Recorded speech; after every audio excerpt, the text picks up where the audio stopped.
Yay. I'm going to just pull my notes out here. Yeah. So all of these things, like, because it's not just the new moon, we get the ingress, like not 24 hours before, right? Well, we've got, Saturn went into Pisces 2 weeks ago. Last week, Venus went into Taurus. We've got the sun shifting, and then we've got Pluto going into Aquarius on the 23rd. So it's seismic. And so I didn't realize this. So here I thought, okay, so we've had Mars in Gemini forever. Right. It feels like, 7 months and 5 days before it shifts into Cancer next week. Something that's supposed to take 2 months took 7 months and 5 days. But because Mercury went into Aries also last week. And so what we gain from that is we get the mutual reception between Mercury and Mars. And so the lovely thing is that I have felt like, I can't believe how well I've been able to just write and to do research and try to, organize like things that I've been wanting to do now for months and months and months. I've been able to chip away at. And so I kind of thought that wouldn't happen until Mars went into Cancer and finally got the hell out of Gemini. But this mutual reception has been quite lovely. So I was like, Mercury and Aries is always so. Well, and it's just been squaring the sun and just, creating havoc. And it reminds me that a square sometimes gets you to traction. You resolve the things that are angled against each other. And so, but yeah, I left Mars out of my assessment just because, I have a T-square and Mars is the release point. So, or Gemini rather, not Mars. Gemini is at the release point. So I sort of can overlook that sometimes. Well, and I was going to look at the dignity of Mars to see kind of what kind of shift was going to happen when it went into Cancer. Because before we sat down and talked, I did my my newsletter, and so I was trying to include all the things. And so when I went and looked at the dignity, Mars has all this dignity. I'm like, what the hell? It's in Gemini. Like it completely escaped me. And then I was like, oh God, it's in mutual reception with Mercury. Yeah. And so, so we get this little bit over a week of lovely Mars Mercury stuff going on. Well, helpful anyways. I don't know that it's going to be lovely when we're talking, Gemini and Aries. Nobody's going to have any patience. It's going to be too many words. No one will have any patience, but we'll be getting out of some of that soppy mess of the Pisces, which I have a lot to say about how gorgeous it is and my thoughts about navigating it. But you can't ignore that it also dissolves everything and leaves you in a puddle, and you kind of have to imagine your way out of it instead of use the tools. And so there's sort of a freshness that comes with that Aries placement. So. And I don't know about you, but for me, Pisces, like I can't find words when everything is in Pisces. It's Pisces can't be communicated well. It's otherworldly, and so I've got my Pisces rising. So I just empath my way through the world, but I can't verbalize anything. I can't get anything out, and communication is just frustrating, and so that's what was so gross last week. Just do you know what I've been, my personal Pisces experience is I have Saturn in Pisces in the 5th, and it's partial, meaning within a degree, in a trine relationship with Neptune in Scorpio that's also conjunct Mercury. So I'm kind of combining a lot of things, but my mouth is involved. So I don't necessarily have the difficulty communicating. But what I have noticed this year that has changed everything for me is I used to, as a means to communicate with people, identify with them. And so I would no longer be who I was. I would just sort of parcel out and sense into what other people were doing. And if I had enough of that, I could kind of conjure up this similarity. And sometimes that went really far and was really effective until it wasn't. And sometimes it just blew up right away. But overall, I wouldn't recommend it because it's such a joy and you get such juice from being in reality and being who you actually are. But because of that, that's another factor I think that's worth considering. Are you sensing into someone and then mirroring them as a mechanism? That's a cat coming in to say hey, as a means to communicate with them. Right. That goes beyond words, but I think also can involve words. Right.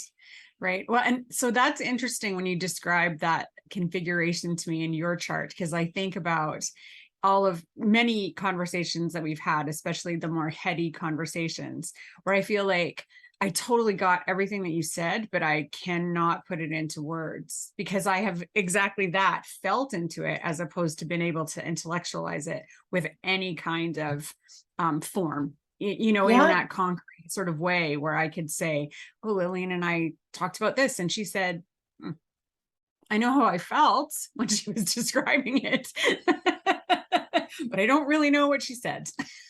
Well, I'll be curious to see how it develops now that I'm not doing that any longer, and see how the words change, because what ends up happening a lot more is I refrain from talking until I have the words. And so maybe I'll join you in that place of like, oh, this isn't as easy as it used to be, Right. Interesting. Yeah, well, I'm done with all the Pisces. I'm happy it's shifting away, to be honest. But I thought about you a lot because here I am going, oh God, water, like stop it. Because I just, I have Neptune in water, I have an ascendant in water, and that's the end of the story, And I thought, but this has got to be more functioning for Lillian, who has some water in her chart. Oh my gosh, me. A grand trine that includes my moon and Saturn and Neptune and my ascendant and Mercury. So yeah, it is definitely something where I had the greatest dream that I think describes it. And I'm glad we'll have this on the recording because you'll be able to go back to it. I love the tail crossing the screen. Right. But the dream that I had, that I felt mirrors what we're talking about here. Is I ended up in this community where it was kind of like a cross between Venice and a lakefront community that has sort of sidewalks in front of these luxury homes, except there was a canal. And so there wasn't a sidewalk. There were sort of moats and decks that people could put down if you were welcome, and they weren't normally down. And so in this dream that I had that was so lovely, everyone was out. It was a beautiful spring day. And I found myself there. I was kind of lost and ready to go home. And someone put their sidewalk down for me. And then someone else put their sidewalk down for me. And then someone else. And it wasn't like I got a glimpse of things ahead of time, or that I knew someone would be available to put down the next sidewalk to get me where I was going. But there was no tension, and the sidewalk showed up. And so for me, I believe that's how I experience water. Is you can't really go far into the future and firm things up or make them rigid. But if you flow into it, it shows up, and it shows up again. And if you're ready for that kind of experience, it can be quite lovely, because then you're feeling the give and take. So it's like having to have that faith of Neptune, yes. And the fluidity, right? Because it doesn't stick around. If you do have the faith, exactly. You just sort of have to keep leaning into it and trusting that it'll be there. Oh, I love that. And I think I mentioned that I have Saturn in Pisces, and I only bring it up again because my journey has just begun, and I'll be going into my second Saturn return during this run. And I haven't felt it quite yet in terms of that normal. When I learned from Laura Nalbandian, I learned that Saturn was sort of an equivalent of filling up a cup with the opinions of others, your own opinions, your family and community and culture's opinions. And so the cup becomes overfull and spills out. And I know there are a million different versions of how Saturn affects people, but that one to me, I guess because it's water in a cup, is sort of that discomfort of being overfull, that sense of things spilling out, and are you going to have to clean them up? And then the choice at the end, maybe you want to go to 7-Eleven and get a soda mix and not just water, or maybe there's a lovely cocktail that you want to make and enjoy. Right. So I haven't felt that sense of being overfull yet, but I definitely feel that seismic sense of the ingresses that we just talked about, and the changes in what I think Rick Levine called it a bridge year, or it was Kelly, wasn't it? Because we both got to go to that lovely retreat. Yeah, I think it was Kelly for that. Yeah, I think it was Kelly. Kelly Surtees. Yeah. Yeah. Well, and I had said in my newsletter, I just mentioned that, I wasn't sure how to anticipate the shift in Saturn, and was willing to believe that it would be less Saturnian when Saturn's not in its own sign. And what I noticed quite quickly was that, and I think I described it as, Saturn in its own sign, in all of its criticism and its, boundaries to tell you why not to do things, is quite loud. And now that it's in water, you can ignore it. It's not as loud. It's more of a whisper, and those boundaries and that limitation are just not as strong. And so, the ability to move forward. Oh, I can't hear you. Is it back now? Yes. Yeah, this is a new thing. All of a sudden my mic cuts out. I don't know what that is about. Okay. Yeah. So I'm liking Saturn in Pisces. I have to say. Yeah. More than I was enjoying all the other Saturn for how long? 5 years now of Saturn. I'm not a fan of bosses in general, and Saturn in its own signs is so freaking bossy and so convinced of its own ability. I am content that Uranus has been sort of kicking Earth signs' butts with the presence in Taurus, because that constantly needs to be questioned. Something I learned in the jobs that I held before deciding to become an astrologer full time is you have to open yourself up to improving the state that you're in. And that involves hearing some criticism. It doesn't involve identifying with it or putting it somewhere where it can hurt you or anything like that, but to be able to allow other people to improve your situation by fine-tuning it or refining it is a lovely skill to cultivate, and it does involve hearing some criticism. I always think of Saturn in Pisces. Again, I have it in the 5th house, and so I found that I had to cheer it up because it was ready to build things from my imagination, which I think there are many tales of, like, a genie giving you a wish and you making a silly wish that you regret, sort of. I remember a story where they said that the third wish is always put things back the way they were, because that inability to kind of use your imagination to create a sustainable vision. And I think Saturn in Pisces is one of those, because you have to let go of so much, and because it's so in touch with ephemera, it is a place where you can cultivate that. And I'm not sure if that's because it's in my 5th house or if that's a pro tip for how you can use it, but those two pieces, cheering both Saturn and Pisces up, making sure they're not like, woe is me. And then the other piece of it, using that imagination or that softness to allow a vision to emerge that's super authentic and that you can sustain when it moves on to different signs. I think that has been the best use of Saturn for me. Nice.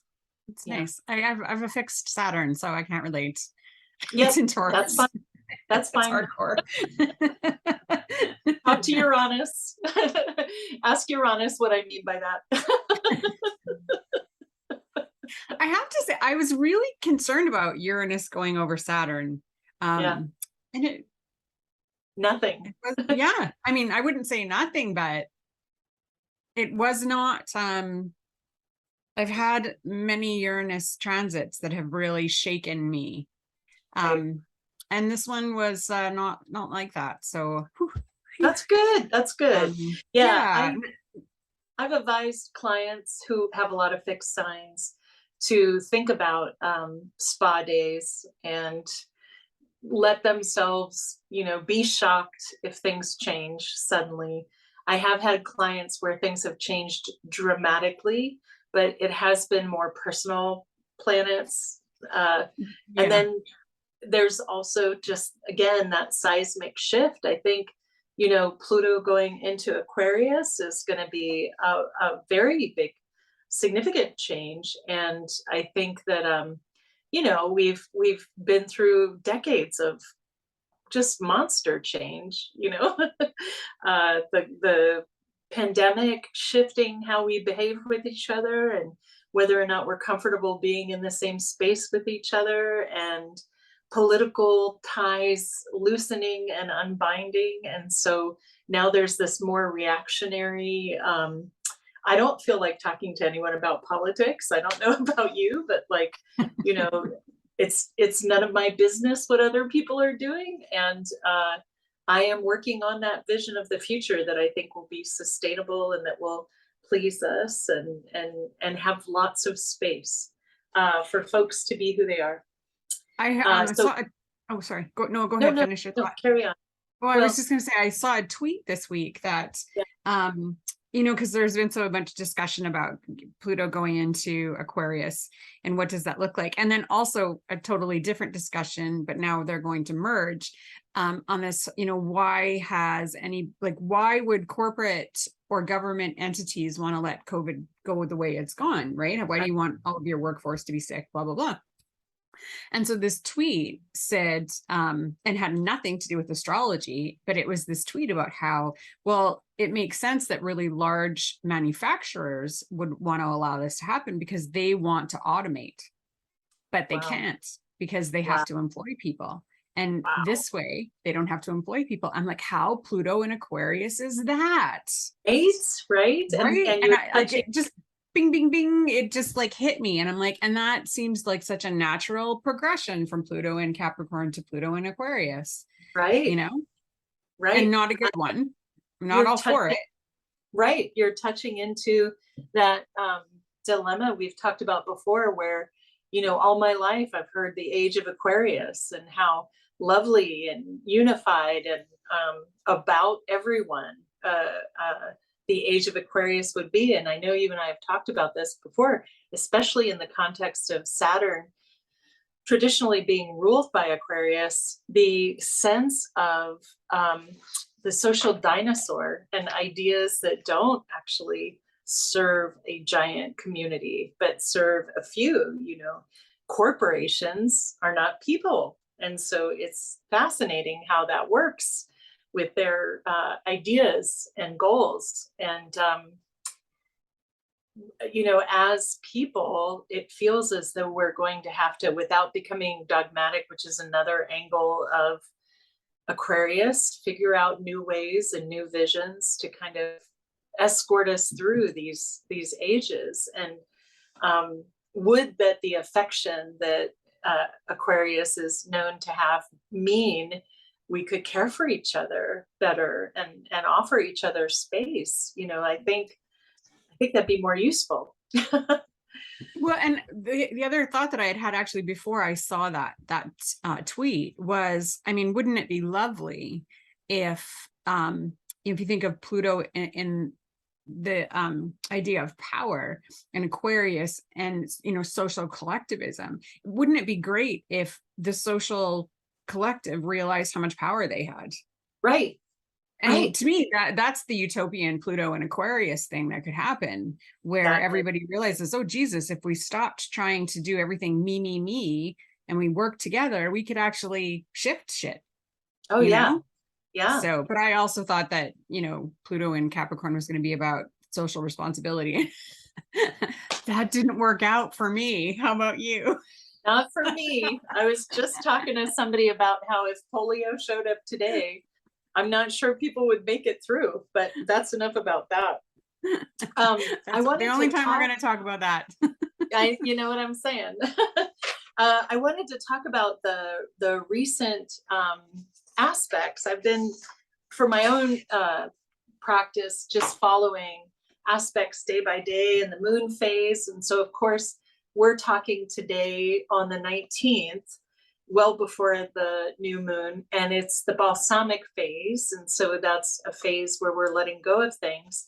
And the recent aspects I've been tracking, and one of them has shifted, has been the Jupiter Chiron conjunction that for a while held on to Venus before it shifted into Taurus a couple of days ago. And then the conjunction of the Sun and Mercury with Neptune, which again, I mean, if you're talking about Pisces as SpongeBob SquarePants level of moisture, my God, that was confusing. And then the today's conjunction of Saturn and the Moon and in Pisces. And so it's been interesting because before Mercury made its way to the Sun, I think a couple of weeks ago, it was conjunct Pluto, and that was sort of an intense little moment. And that was kind of offset by this, that Jupiter Chiron,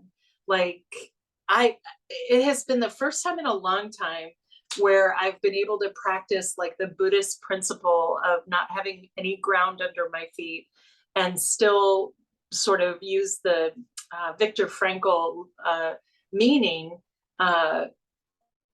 sort of Viktor Frankl, the author who wrote about how having meaning is how we make it through life. And so I would use that sense of, hey, everything could go wrong and still things can be right. So how do we imbue that with ground, since we don't have any ground otherwise? And it has felt like the expansive power of Jupiter with the core wound of Chiron has been just rocking my world, you know, finding wounds that I hadn't known about, making them bigger and making me have to deal with them. And then Venus traveling through that was a little, you know, I've shared that I sometimes over-identify. It was a time for me to stop over-identifying because it was in Aries, which is such a relief. And now that Venus is cruising to Uranus, you know, being in Taurus, and it will move through to Uranus, it'll be interesting to see what that flavor looks like now that it has passed this sort of owie spot. Have you paid attention to those aspects as well? Well, I was just thinking as you're talking about this, such a difference between having the water to cope with what's been happening and not having the water to cope with what's been happening. Because for me, having the Neptune conjunction and the Jupiter and Chiron, like it was so melancholic. And for me, I had no coping skills through that at all. Very sad, very, you know, dark days was that transition for sure. And was really happy to have it move on. Chiron is kind of going back and forth on the midpoint of the trine of my moon to my Mars. Ah, gotcha. And yeah, it's sitting over a really sensitive point. So that conjunction was sitting on the moon Mars midpoint. And so, yeah, so it was to heart, right? It was really hurting my heart is sort of how that was working. And Neptune is still close to my north node and my ascendant, like it's only 3 degrees off. So yeah, so I'm definitely was feeling that and happy that it's moved off. But with that said, so this is the thing that I found interesting. Thank God we can, Mercury and everything right now other than Mars is moving very fast, very fast. Yeah. All the planets. I went in and I took a look because I actually, when I looked at the new moon chart, was really surprised to see how far in Mercury and Venus already are into their signs. They're both like beyond 5 degrees, right? Yeah. So I went and I looked and I'm like, oh yeah, everything's just like boom, boom, boom, flying through the signs that they're in. And so, yeah, so even when Venus does conjunct Uranus, that is going to be such a blip, you know, because it's just, it's going so fast. And so Mars is still going to take a whole week to get itself to Cancer. Gosh. It's just hilarious that Mars is the slowest moving thing, and it's out of bounds too. So it's like, you know, causing a little bit of extra trouble, you know, because it's willing to break rules, and it's willing to, you know, do what it needs to do to move forward. And so Mars is still going to, you know, be causing a little bit of trouble. And the moon's very great, the new moon, so we're going to feel it. Yeah. Well, and so I actually, should I share the chart? Oh, I like that. Okay, so let me just take a moment. I looked up all of the, you know, time zones, since you and I are in different time zones. So it's 1:23 East Coast time, 11:23 Central, 10:23 Pacific, and 6:23 p.m. GMT. Actually, it's probably 12:23 Central, and then it'll be 11:23 Mountain where I am. Oh, thank you. Okay, yeah. Sorry, I missed. No, that's so I have it. Thanks for bringing that up though, because this chart is going to be in Mountain time because I did it for Edmonton where I am. Very cool. And you know, so I don't put the asteroids in often.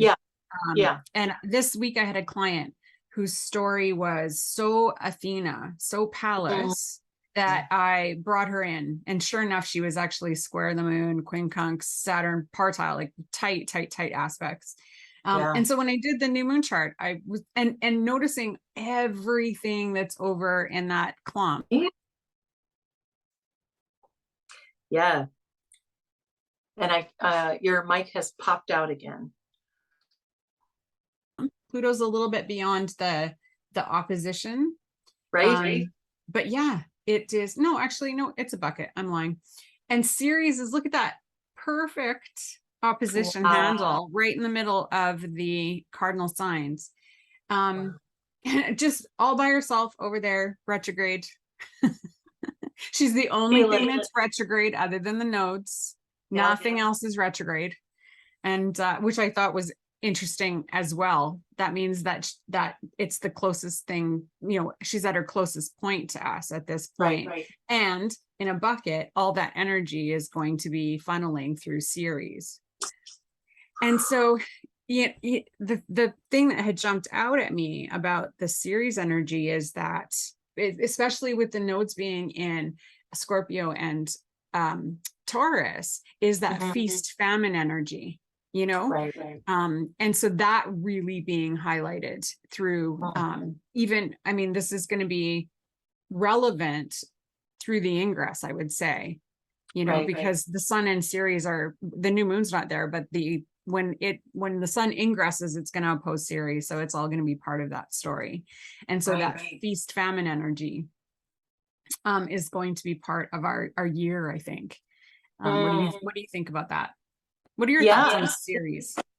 Well, I definitely feel the depths of the loss, right? Like there's a loss associated with Ceres, and then there's a sense of righting relationships. You know, the myth of the mother who loses her child, and some would say in a modern take on that, losing the child to growing up, to becoming an adult, there's a sense of not having to tend to the child, but having to see what's really there, who is really there, who has this child become, who is now an autonomous being looking back at us. And where do you put your nurturing, right? If there's not something that requires that level of care that a mother or father would give to their child if they were a nurturing person. And so, I like your assessment of that the ingress would also suggest that as a symbol that we can carry into the season. And I would say, because I'm so excited to be celebrating Equinox, that the pro tip for me would be, we're coming into spring. And so much like, you know, astrology follows that cycle of growth where seeds are to be nourished, and then baby plants are to be protected, and then the cycle continues until there's a harvest. We're starting at the most beautiful time of year, potentially for all of us, where plants are springing out and things are coming to a really cheerful place, and weather will start kind of being more soft and warming up and quite lovely.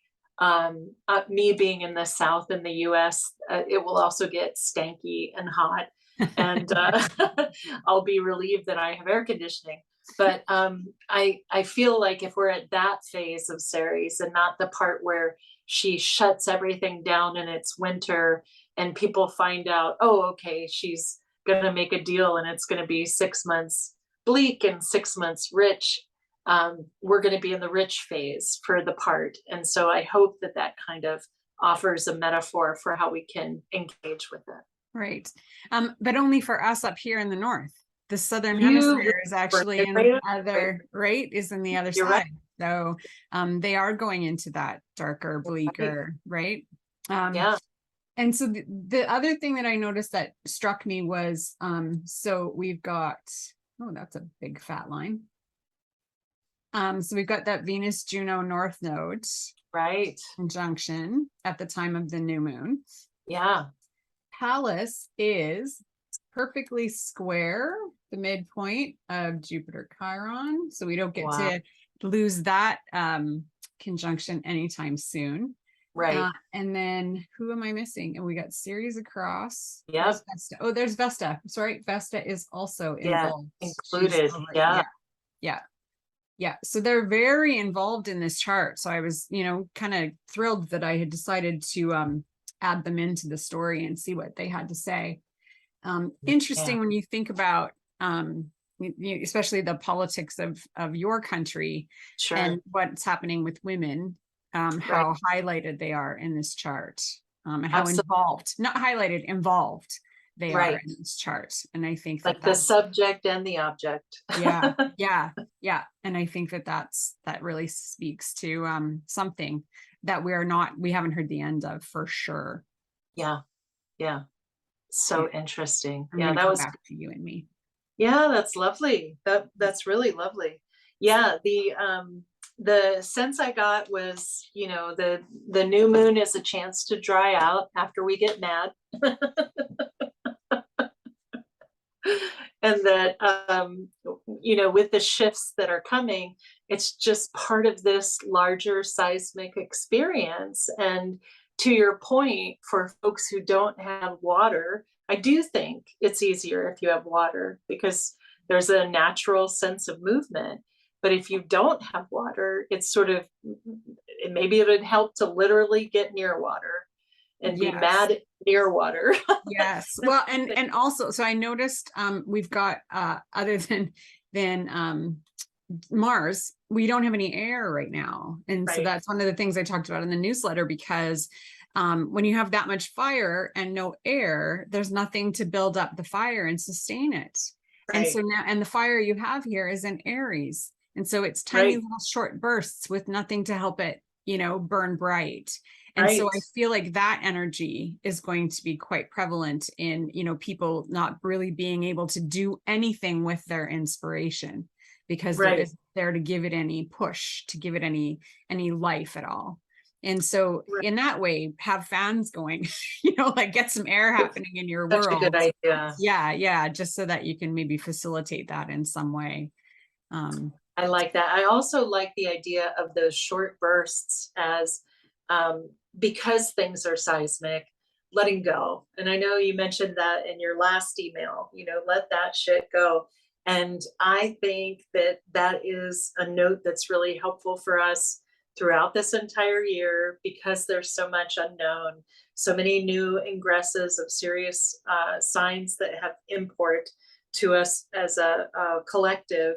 I like the idea of Aries getting over things, but also little fires to get rid of little things. And, I remember I had a badge from UAC sitting on a desk somewhere, the one that was in Chicago, and I saw it and I threw it away because I don't need it. You know what I mean? And it was just so funny because I have such a sentimental heart, but there was no problem throwing it away. And I like to think of that for Aries, many little fires, to get rid of many little things, because you can't, what is it? You can't eat an elephant in one bite. It's sort of the quantity of things that we can let go of are such that we can take our time and kind of, set little fires.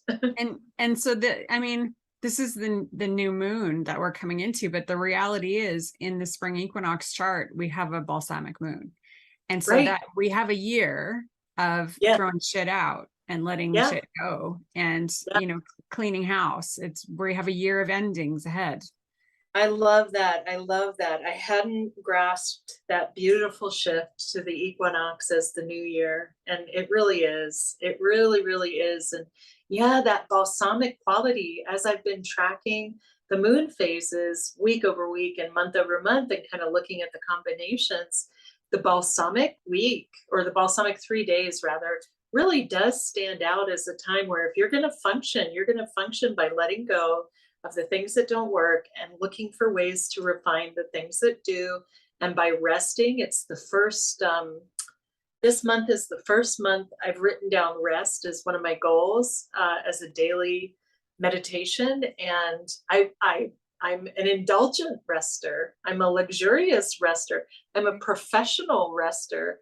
And yet this is the first time that I needed a reminder, like, well, and I thought for sure with a Venus and Taurus, because the balsamic moon generally does me in. I'm a full moon baby. I was, you know, you are too. And so, I'm done. The balsam, I don't need to write that down.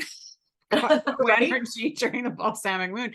But I'm telling you, this Mars Mercury thing has been like really helpful, because this is the first balsamic moon in a long time where I'm like, good to go. I got lots of ideas and lots of energy. And so I'm enjoying that part of it for sure. Cause I definitely balsamic. I always think, usually I sit down to write my new moon email and I think, why the fuck did I wait till the balsamic moon to do this? Pardon my French. But because I'm always like just so tired, you know, but I did not have that problem today at all. Like, it's more wordy than ever. So it says a lot for that mutual reception here. You know, I thought for sure, you know, we were talking about this and planning it, and it occurred to me like, hey, how am I doing this during a balsamic moon? And yet we're still finding, it's going well. So anyways, it's some interesting cosmic energy for sure. I'll be happy when we don't have everything all in one part of the chart though. I don't love that. Right. And so I wrote down the May 17th date for Jupiter to slide on into Taurus, because, you know, it all feels very, I know that once we got out of the first couple of months of 2023, that we knew these transits were coming in March and that it would kind of start to pop and sizzle and the year would get going. I am really looking forward to Jupiter being in Taurus. I know it's, you know, I don't know, it's not the same. Looking forward to with that will shift that energy. But yeah, I am very excited to have the transition into Aries, just to kind of relieve the dampening. I'm fine with it being in Aries while Pluto starts to dip its toe into Aquarius. I think a short memory will serve us for this next couple of months. I know that we've got more to look forward to this year. This equinox, I'm excited to see what happens. I've got my little rabbit imagery ready, it being the year of the rabbit, and also just that lovely, the way the hair is involved in the equinox. I love those kinds of stories, and I'm ready to embrace that myth and to see what comes next. I'm curious about it too. Definitely. I think it was a bit of a cosmic mean prank to have Jupiter go into Aries and then have Mars go into Gemini and then go retrograde. Like that was not, because Jupiter had everybody raring to go in Aries. And then Mars is like, good luck with that. Maybe. If you know how to look into a broken mirror, maybe. Yes.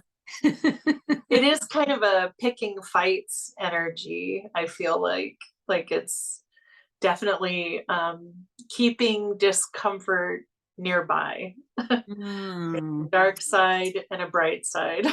Well, and it's, it's so verbose because you've got and antagonistic, with Yes. Mars and Gemini, and then Yeah. ruling that Jupiter and Aries that's so boisterous. Like it's just so much in your face opinions, and it's just a I do. really energy for sure. So I'll be happy when that is passed. Yes. Although Same. the passive aggressive emotional Mars and Cancer, we'll see what that does. It's interesting. I always find it interesting. The way that I always think of Mars in Cancer as somebody who has it is maybe an easy touch. If you get them emotional, they're goners, and I have a moon in Cancer, so I can't deny the passive aggressive stuff, or how it appears to me is more feeling into things and then having to own up to them. I had a little spat with my husband and mother-in-law last Sunday, and then wrote them the next day and went, oh, that was me being afraid. And I love you two so much, and you're so safe, that I behaved poorly towards you. And I would like to say that was crap, and that's my bad, and that's not going to happen again. And that owning up is the part that I think once Mars moves into Cancer, we're going to want to see that, people owning up to that vibe. But I don't know. I think it'll be a good time. There's so much other stuff going on that again carries the weight into different areas. Oh, there. Okay. Yeah. I missed your sound for about 5 seconds there. Okay. Yeah. I was saying that Mars in Cancer is, yes, something to keep an eye on. But with the other planets, I think it'll be quite interesting to see the effect that it has. And I think I misspoke. I don't think Mars in Cancer is passive aggressive. I think that it uses emotional means to get what it wants. Yes. And so I think you're right, that feeling into it for sure, I think is a part of it. I think the trouble we get into with Mars in Cancer is that it's at the whim of the moon. Right. And so, and so there, it's unpredictable, it's changeable, it's, a little bit of everything, different from day to day. And so that's what makes it a little bit tricky, right? Yeah, exactly. So it will not be dull, I don't think. Right. Yeah. Right. And then it's worth noting too, that we're not going to see the moon again until Pluto goes into Aquarius. That new moon phase, the first couple of days, we're still stumbling around in the dark.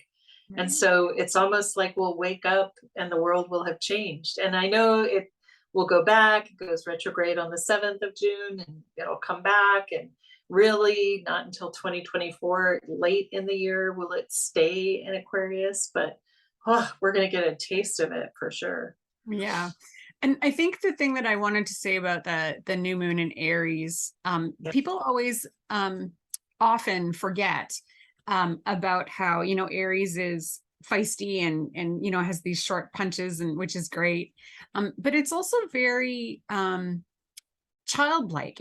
Aries wants to have fun. And I know for my Aries moon, and I remember doing, we did a little online thing where we were looking at what to buy people for Christmas based on their moon signs. Smart. And all those of us with the moon in Aries, I had said, well, I know I just want an adventure. And everybody was like, yeah, that is, I want an experience. And so that moon, that Aries energy, especially with the moon in Aries and being ruled by that sun in a sign it really likes to be in. And then at the same time, Mars being in Gemini, which also likes to have fun, that's potentially a really playful combination, and so the lighter side of it is, what do you want to do for yourself? What kind of fun, what kind of mischief do you want to get into? Because it's a really mischievous combination too.